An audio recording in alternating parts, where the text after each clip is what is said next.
You are watching AYV Television.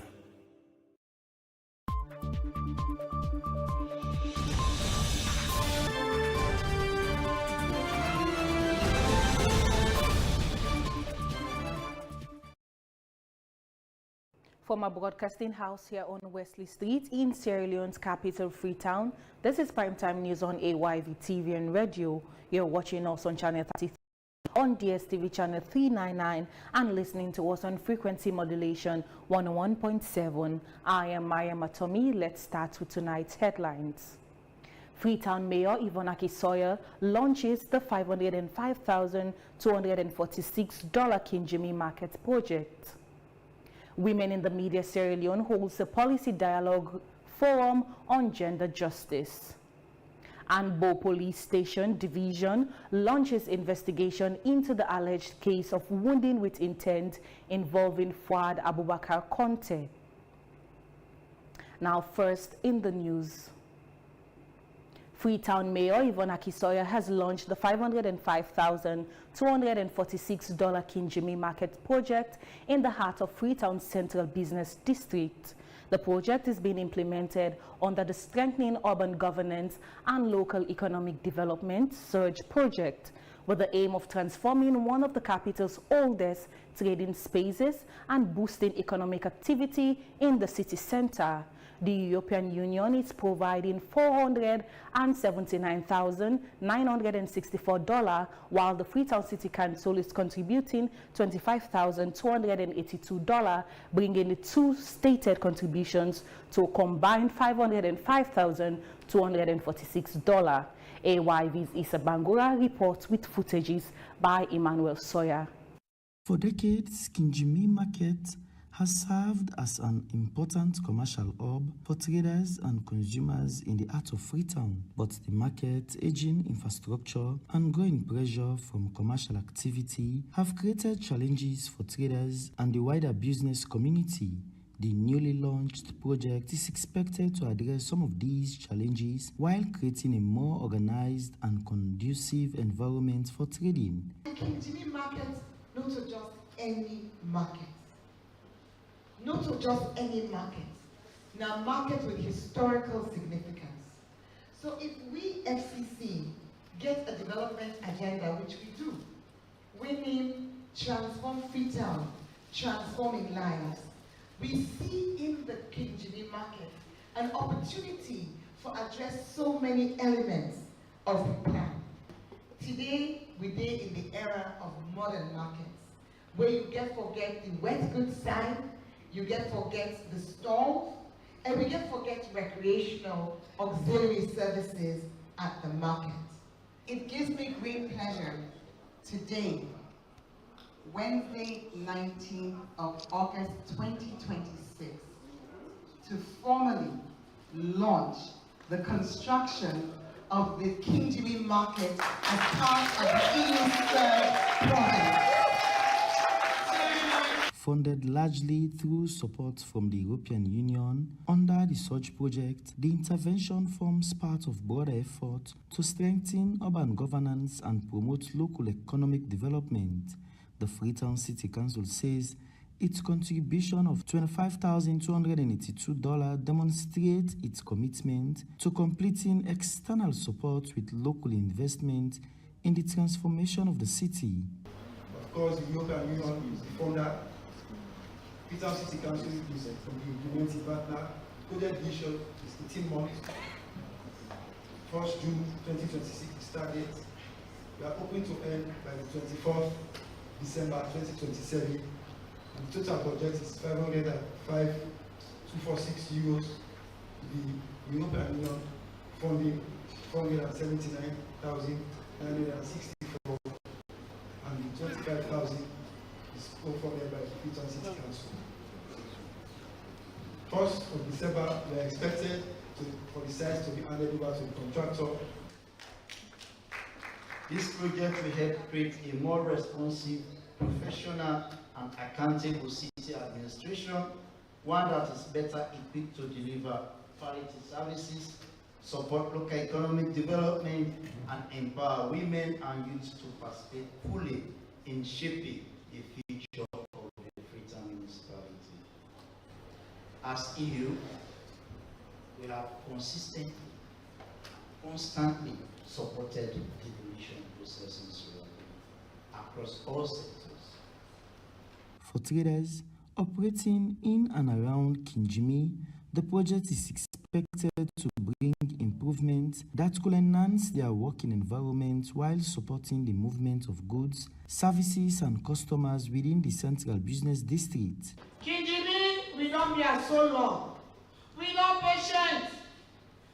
We don't with Johnson, Florence Dixon, Kanto, Abajo Julens, and Bode. But God said the woman with the people and the product in the level. As Freetown continues to experience rapid urban and economic growth, city authorities say investments in markets and other public spaces are essential to creating a more functional and economically vibrant capital. The Kinjimi Market Project is therefore being positioned not only as an infrastructure intervention, but also as an investment in livelihoods and local economic activity. Isabangua, AYV News, Freetown.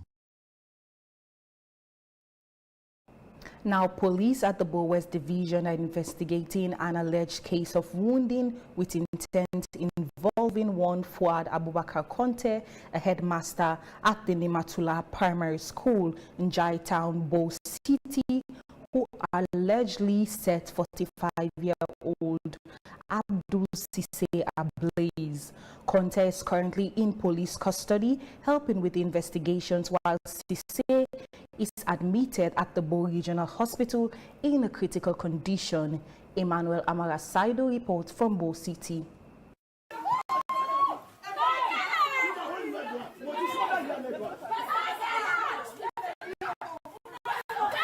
For Fatimata Koroma, caring for her child allegedly turned into a violent confrontation. She says she was cleaning her child on her veranda in Kulanda Town, Bo City, when some church members confronted her.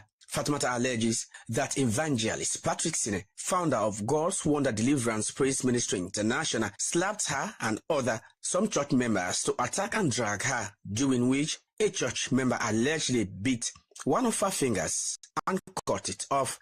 And a man of God na him behave so. Na him do that to me. So a command in Piki, after I don't call me mama don't ask her. So a command in yon Piki, the way people from Freetown, he said I could say they camp and I could say 3 days revival. A command they say me they beat me. The other hand they do me here, the other hand me handing my mouth, the other hand they slap me, the other hand they wait itself, they go and do me. But Fatimata's report is not the only description of what happened. Eyewitness Aminata Ade says she saw Fatimata being dragged. So the one who the true grip, the lady, what the true grip, and an embed in the FA in finger, where in quarter, where embed in finger in quarter. Where you go through the video, they when the pastor they say, Moses, only here let go, only here let go, they are in the pastor in voice state.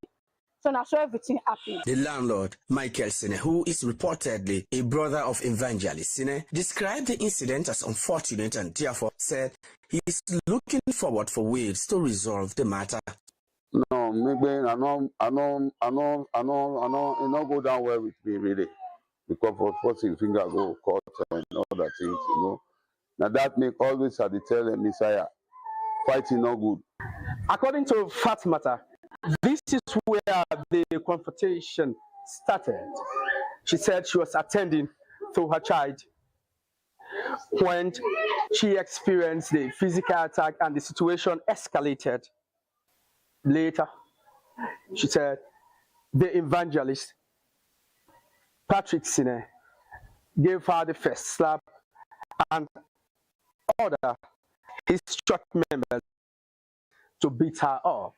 This is the remain of her here. AYV News team in Bo City attempted to get a response from Evangelist Patrick Sine, but he was reportedly unavailable, saying he was always praying. AYV remains willing to allow him to respond. A further claim that he dismissed Fatimata's complaints could not be independently verified and remains an allegation. According to Joseph Parker, the crime officer of Bo West Division, police are investigating the matter as alleged by Fatimata, Evangelist Patrick Sine, who initiated this attack on her, has not made any public statement. But the police said all parties will be investigated and charged to court. For Fatmata, this is no longer simply a dispute between neighbors. She says she wants the matter investigated and those found responsible to face justice. George Philip Jambawai, AYV News, Bo City. The just concluded story was a joint report by Emmanuel Amara Saidu and also George Philip Jambawai. Now on to the next. In an era where education is moving beyond memorization and examination scores, opportunities that encourage students to think, write and express their ideas are becoming increasingly important. Students from across Sierra Leone have converged in Freetown for a national essay competition organized by UBA Foundation in partnership with ILRAJ, bringing together young minds from schools across the provinces and the Western area. The competition culminated in the emergence of a winner, with students demonstrating their creativity, knowledge and ability to communicate through writing. Here's the report.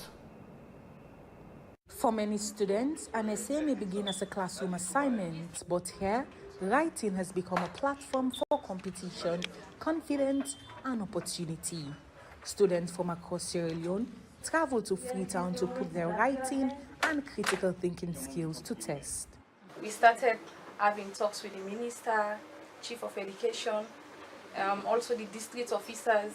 We made sure we had several trips to the provinces, engage them, engage schools, and at the end of the day, by the results, we can see that most of these schools in the provinces who were not participating before made it to the final, in fact.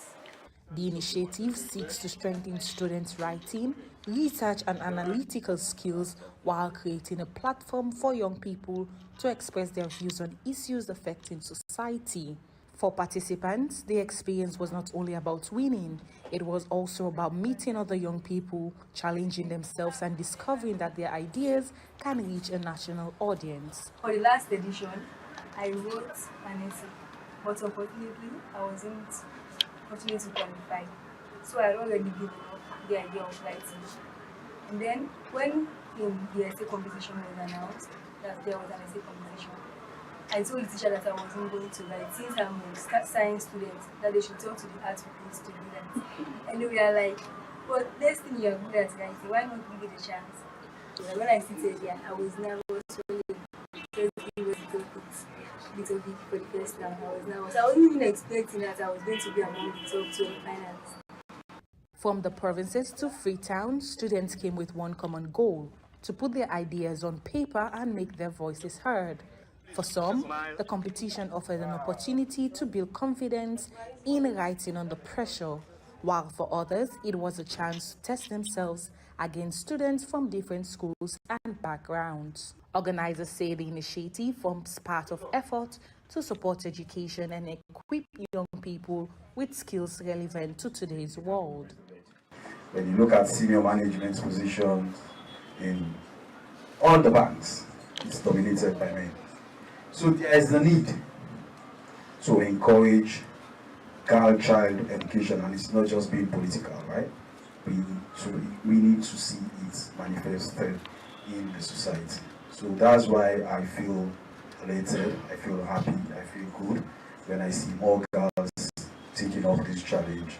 And after the rounds of competition, one student emerged as the winner. I cannot express how happy I am because I am so proud of myself.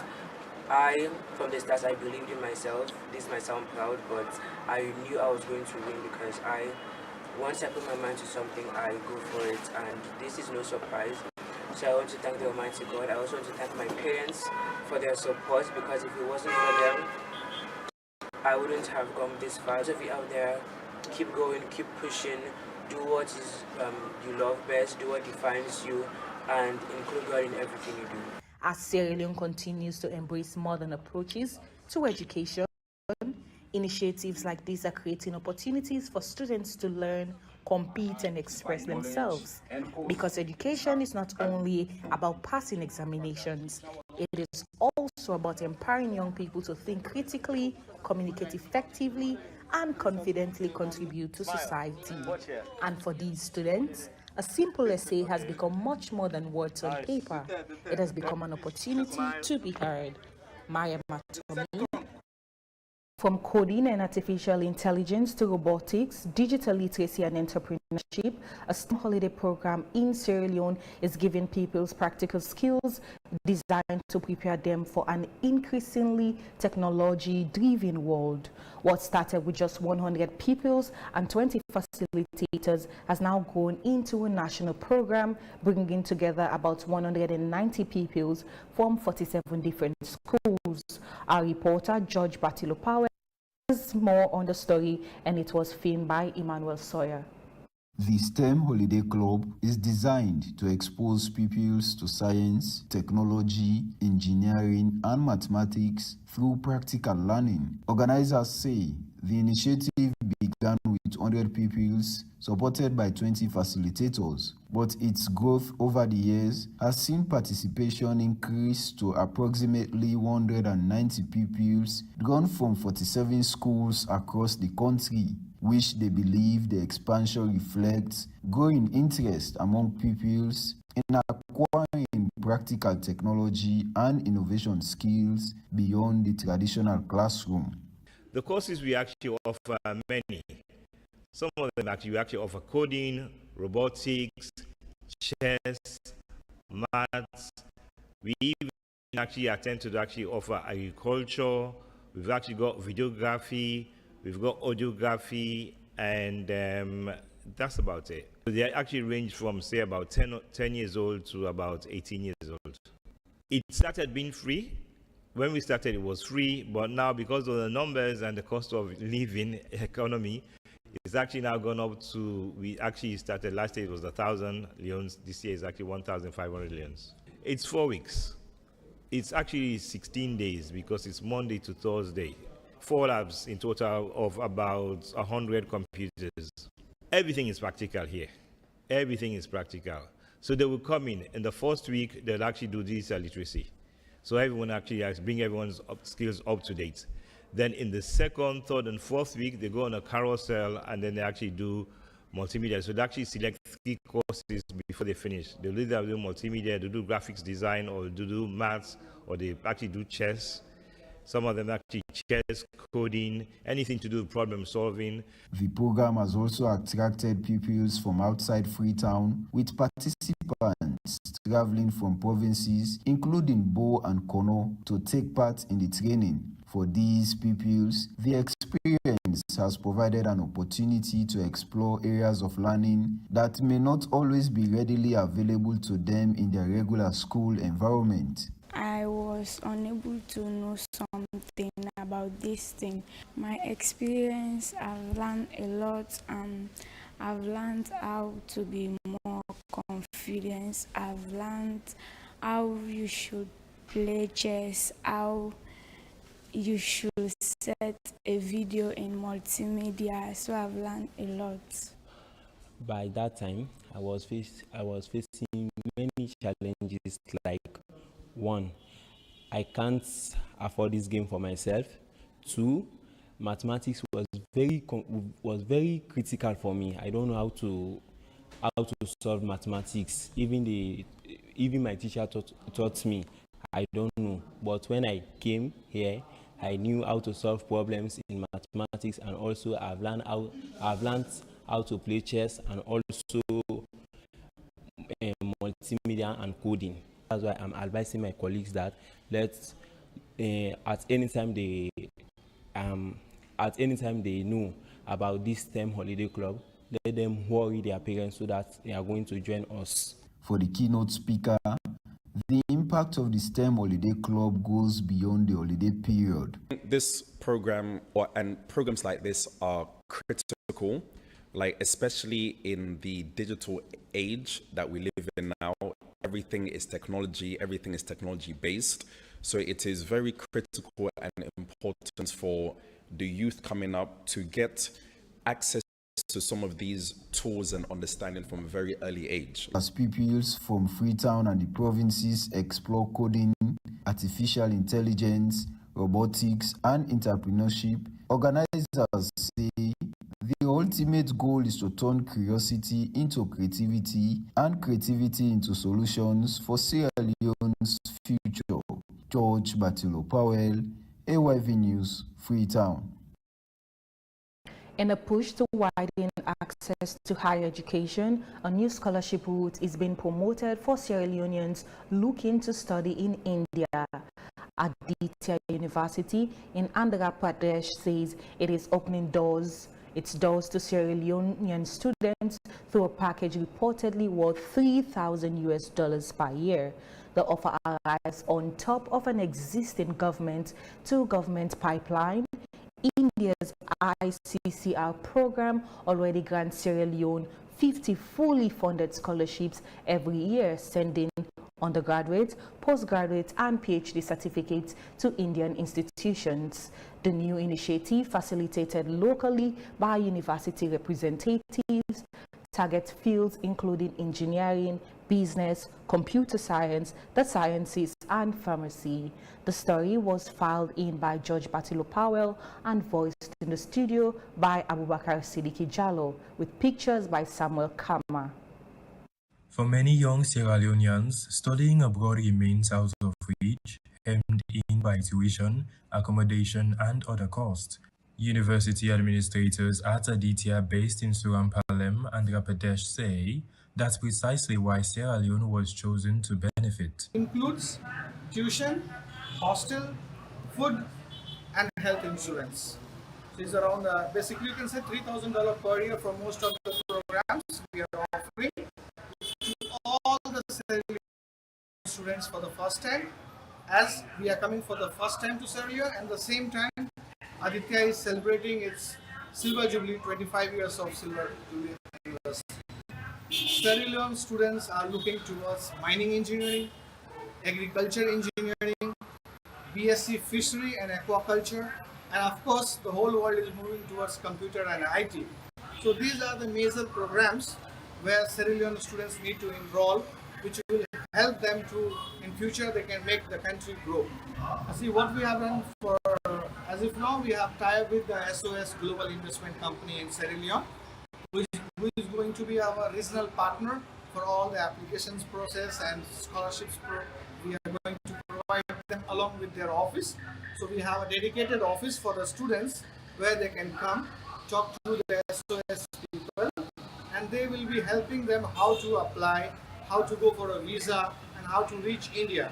See, we are already in a touch with the ministry right now. Nothing is full and final, so I cannot reveal it right now, but still we are looking towards a Ministry of Agriculture, Ministry of Mining, and Ministry of Education, where they can help these students by giving some scholarship or some kinds of bank loan facility without any interest. Former Minister of Higher Education Dr. Usman Timbo says partnerships of this kind can widen the door of Sierra Leonean students while deepening academic ties between the two countries. I think it is positive. Well, this is just part of promoting human capital development program of government.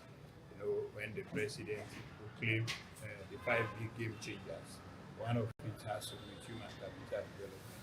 Greater part of it has to do with education. This is one aspect of promoting higher education. One Sierra Leonean student says the offer could bring international study within reach of young people who would otherwise struggle to afford it. I can say it is good for us as Sierra Leoneans, being that we are not aware of how Indian education is like. It's like a new thing to us today. Like we only knew England and the likes that the center of education in the world. So being introduced to India today, being as one of the top educative country that give one of the best quality education in the world, it's like a new thing to me, good initiation, and I'm happy for that. As Sierra Leone hunts for ways to broaden access to quality higher education, offers like this one add another route to internationally recognized skills. But beyond the headline figure, Questions of accreditation, affordability, and the transparent selection process will determine whether the scholarship delivers real value or simply joins the growing list of promises still to be tested. Abubakar Siddiqui Jallo, AYV News, Freetown. This is Primetime News on AYV TV and radio. Stay tuned for more stories after the break.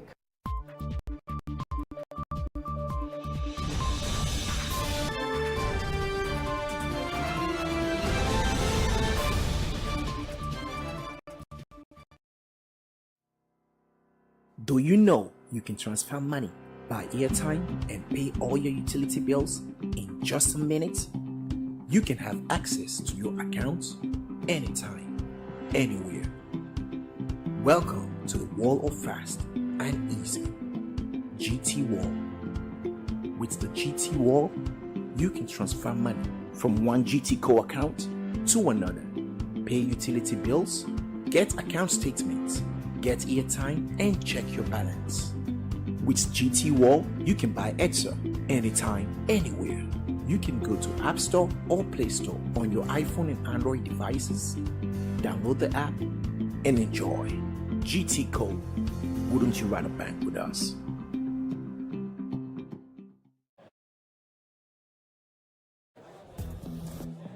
Mutik. This one is for the bold ones. The people who shaped their world, and the winners who still put in the work. Cheers to those who start great things. When you start, you're hard to stop. You raise your game and never back down because you're bold enough to make it. To you I say, never stop. Mutik, never stop starting.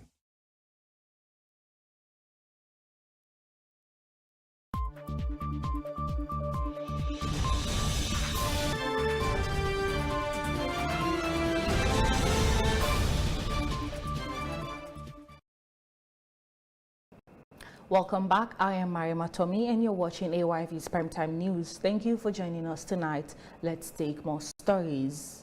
A new push for stronger safeguarding and accountability in Sierra Leone's media sector is taking shape as media leaders and stakeholders confront sexual harassment, exploitation, and underrepresentation of women in newsrooms. The decision took place at a policy dialogue forum on gender justice in the media organized by Women in the Media Sierra Leone, WIMSAL, in collaboration with Comic Relief. Joseph Adumambu has the details. For years, concerns about sexual harassment and unequal opportunities have remained largely unspoken within Sierra Leone's media industry. But media leaders, journalists and stakeholders are now calling for stronger institutional actions to create safer and more inclusive newsrooms. WIMSAL's president says harassment can begin as early as the days in the classroom and continue into newsrooms and the field, where women may face inappropriate propositions, intimidation, and abuse of power. Now, as part of our response, Women in the Media is launching what we call the Sexual Exploitation, Abuse, and Harassment Mechanism. And we target from the classroom to the newsroom to the interview room. She says the culture of silence is worsening when complaints are not independently investigated or perpetrators are protected by personal or professional connections. The Sierra Leone Association of Journalists president is supporting calls for clear institutional policies, confidential reporting channels, and effective mechanisms to investigate complaints. We therefore support efforts to strengthen gender-responsive safeguarding mechanisms across the Sierra Leone media sector. Media institutions must have clear policies, accessible reporting channels, confidential complaint mechanism, and fair and transparent procedure for addressing allegations of sexual harassment and other forms of abuse. Equally important is the responsibility of media leaders to ensure that these mechanisms are not merely adopted on paper, but are effectively implemented and enforced. The Policy Dialogue Forum on Gender Justice in the Media brought together these concerns into focus. Drawing on findings from BBC Media Action's 2025 Sexual Harassment in the Media Study, it found that women media professionals in Sierra Leone experienced sexual harassment at roughly twice the rate of men. Online and verbal harassment were among the most common forms reported. The study found significant gender disparities in experiences of workplace sexual harassment. BBC Media Action's country director also linked gender justice directly to media freedom, arguing that representation should not only be measured by the number of women working in the media, but by how much influence they have over editorial and management decisions. Sexual harassment is not a private matter. We need to be very clear. Sexual harassment is not harmless flirting. It's not just how things are. It's not a necessary piece of working in a male-dominated industry. It is not something women should simply learn to tolerate. And it is certainly not a private matter between two individuals when there is an abuse of power. The forum concluded with calls for media institutions to endorse and implement a safeguarding charter, strengthen reporting mechanisms, and move beyond policies on paper to meaningful accountability. For stakeholders, the message is clear. Protecting journalists from harassment is not only a gender issue. It is essential to build a professional, credible, and genuinely free media. Joseph Adomambu, AYV News, Freetown. Aisha Johansson, renowned for her pioneering work in social justice and youth empowerment, has once again facilitated the release of 8 inmates from Sierra Leone's Correctional Center through a non-profit organization, Fashion for Change, and the Football for Reform Initiative. Johansson personally paid the fines for these inmates, securing their freedom and offering them a second chance in life. Marie Esther Samora has the details. This heartwarming act benefited inmates from correctional facilities across the country, including those in Kailaun, Kenema, Bo, and Potloko. Among those released were 3 young men and 5 women, whose stories highlight a common challenge in the justice system: the inability to pay court-imposed fines. The atmosphere at the correctional center was both emotional and hopeful. Inmates and staff gathered at the Fashion for Change Training Center, where the 8 inmates were formally declared free. The Deputy Director General of the Sierra Leone Correctional Center, Susan Coker, noted that Aisha Johansson has been at the forefront of offering practical support to inmates, aiming to ensure their successful reintegration into society. We just want to continue for tell and thank you as an institution. We really appreciate them for the good work we do. Now they help we. Even this building road in ISO, 9 billion for we. The equipment they were inside, the machine them, 9 do for we. It also they follow up on some of una case them own and no. They follow up with the Attorney General. They beg them behind the scene for see how they will help una. Gratitude was expressed by the freed inmates as they received some money sent by Aisha Johansson to help them travel to their respective destinations and start small businesses. I'm glad to thank you. God guide and protect them. I made a take courage, my God. As anytime they back and get a freedom. Aisha Johansson. It's a big opportunity. I appreciate it. And I pray this help the God deliver this particular message and the wonders when I don't see her today. Inside Kailaun prison and outside the premises of Kailaun. I appreciate for listening to people on my life. It's not showers of blessing and I'm not going to ever forget some of my life. I'm glad you. Thank you. And I don't get sweat. But I really have a pack. Not to be it. I don't get nothing. Let's wait for it. Aminata Bangura, on behalf of Aisha Johansson, congratulated the newly freed inmates and encouraged them to go out and make a positive difference. She called on the women still in detention to remain steadfast, embrace the reforms, and believe that one day it will be their turn to walk free from the correctional center. Some of the incarcerated women also received gifts for their children living with them inside the correctional facility. Mariesta Samora, AYV News, Freetown.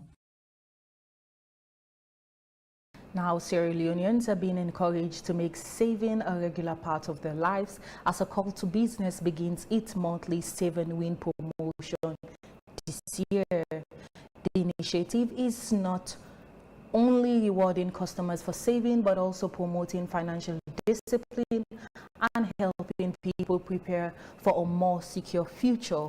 Today, 5 lucky customers have already benefited from the first draw of the year, winning household items and other valuable prizes. Joseph Adumambu reports. The excitement was high as the names and account numbers of eligible customers rolled through an electronic mixer during the first draw of the year's monthly Save and Win promotion. By a call to business, 5 customers from across Sierra Leone emerged as lucky winners. Each of them had saved at least 10,000 new leones in their account, qualifying them to participate in the draw. So a lot of people in this country do not have that habit of savings.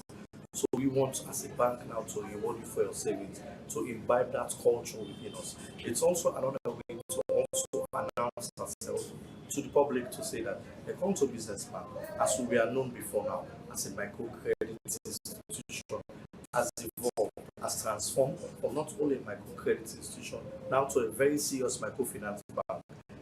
Bank that is one of the leading microfinance banks in the country, and it's a way also to appreciate our customers. We have been in operation for over 18 years, and for over 18 years there have been people who are customers who have believed us and trusted us with their monies and trusted us with their finances. The winners received a range of prizes including a plasma screen television, a juice blender, a 9,000 BTU air conditioner, a kitchen range, and a DSTV package. Customers who save into their account stand a chance of winning prizes during each monthly draw. The more customers save, the more opportunities they have to participate in the promotion. The campaign will continue throughout the year, with the grand final draw scheduled for January next year. One lucky client who saves at least 60,000 new leones between July and December will stand a chance to win a brand new car. The more chances you get, the more also opportunities you get to win in the doors, and the more items. So today we've seen 5 lucky winners who have won various items. Next month again, we will see another door for another set of winners. So every month we will have sets of doors for winners to reward them until the final door, which will be now in January, on the 31st of January, for the grand prize, which is the SUV Changan CS55 Plus. The initiative comes at a time when many Sierra Leoneans have been encouraged to manage their finances more carefully, save regularly, and plan ahead. For the winners of the first draw, the promotion has already turned their savings into exciting rewards. For others, it is a reminder that small, consistent savings can open the door for bigger opportunities. Joseph Adumambu, AYV News, Freetown. As Nigerian pastor and renowned televangelist Jerry marks his 44th birthday, his message of faith and prayer is being translated into an act of compassion in Sierra Leone. The Sierra Leone chapter of the New Season Prophetic Prayers and Declarations, NSPPD, has reached out to more than 500 less privileged, including persons with disabilities, at Cotton Tree in Freetown, providing food and support as part of activities marking Pastor Eze's birthday. Our reporter, George Batilo Powell, has the details, and it was filmed by Emmanuel Sawyer.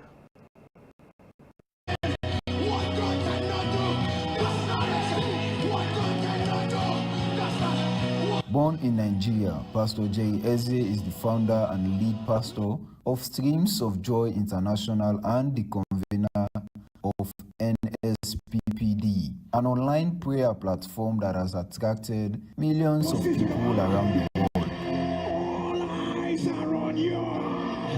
Divine spotlight is on you. Through daily prayers, prophetic declarations, and testimonies, NSPPD has developed a strong following among Christians, including worshippers here in Sierra Leone. But for members of the Sierra Leone chapter, the spiritual message associated with Pastor Jerry Eze goes beyond prayer. They say faith must also be demonstrated through love, passion, and service to people in need. At that conviction is what inspired the chapter to mark his 44th birthday, not only with prayers and celebrations, but by putting food on the tables of more than 500 less privileged, including persons with disabilities, at County 3 in Freetown.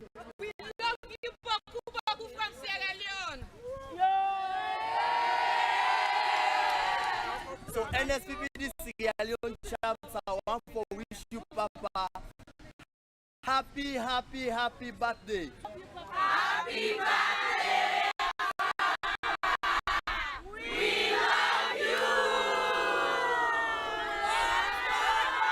you.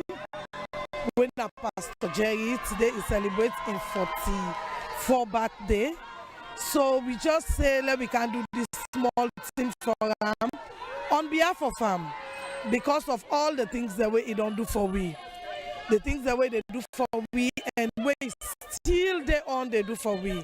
And they always they stand at that prayer altar, they pray for we on a daily basis, and we get lots and lots of testimonies there. So now that reason they make today we come out here, say that we can celebrate the birthday with although we not in Nigeria, but we step now so as a chapter, we decide for come together and feed the less privileged.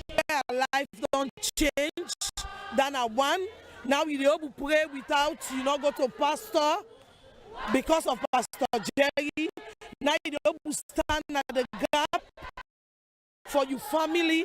It don't do a lot now. We have lot of testimonies them. Sickness then don't be taken away, burden then don't be lifted up. So we get a lot of things that we don't do for we. Yes, then. The food where we get for there are over 1,000 food where we make, where we packet them, we drink and can give them. And for let it fly right up there. And we not say with Pastor Jerry, now we mint. We not say that will happen for Salon. Now he make we not say NSPPD and they impact Sierra Leone greatly because lots of homes them they pray at that altar. That they are seen, valued, and remembered. So they will work out from here till normally before you will get something for it. Because from all they don't scatter we now, pass to go and fend now. What like the way they see there no more people they can't meet but now they come up for themselves, we'll give them anything they want. Because to not able to fend for themselves, all them are able to provide them for you.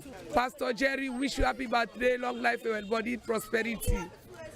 We tell you plenty, thank you. We said the logo give long life to everybody. I mean, they pray God, logo make a kind of discount free in church. Only the civil they flop there. Then God, like they say now I'm every pastor in birthday. Now he can for celebrate with we. We with the petrol, God let God continue for bless her, let God guide her. We say remember we should let God remember her. God give everybody long life. From a birthday celebration in honor of a Nigeria pastor to a humanitarian gesture here in Sierra Leone, the NSPPD Sierra Leone chapter says the message is simple. Faith should inspire action. As the Bible says in James chapter 2 verse 17, faith by itself, if it is not accompanied by action, is dead. And for the NSPPD Sierra Leone chapter, the outreach is a demonstration of that faith through compassion.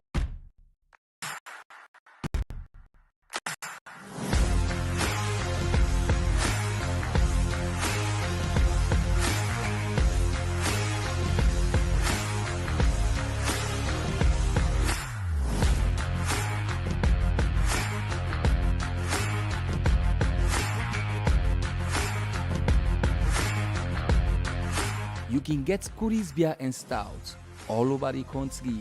Curry's beer and stout, you paddy.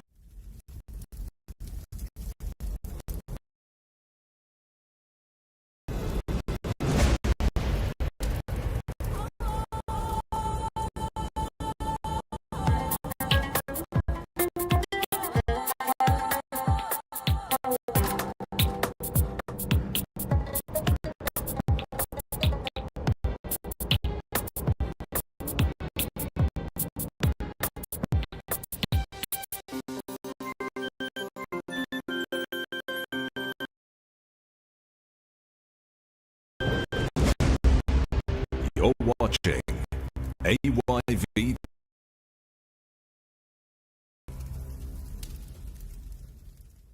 To slay with my hair, trust expression.